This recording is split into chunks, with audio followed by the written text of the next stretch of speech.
Hi guys, nagpunta kami Marilao, nagbili ng pang-ulam. Kasama ko ang kapatid ko. Hawak-hawak pa nga niya ang hotdog. Dalawa lang binili namin para lang sa amin. Kami lang naman kakain eh. Ito nga, bagal niya lumakad.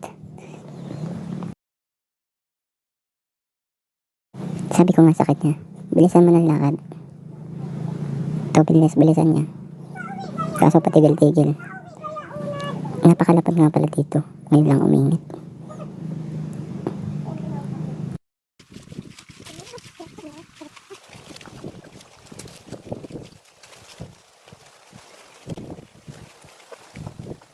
Ay talagang maglalaro pa.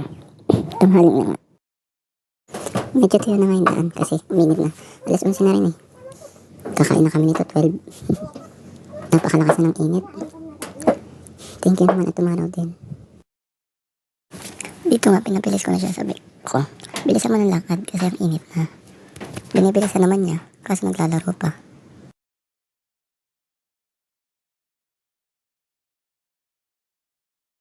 Ito, malapit na kami sa bahay. Nadapa pa. Hindi walang pakialam eh. Medyo napakagulo nga lang dito sa daan na to kasi nyugan to eh. Gawa pati ng baboy. Kaya pasensya na. Nalilinis din naman namin yan kaso medyo malapit lang talaga.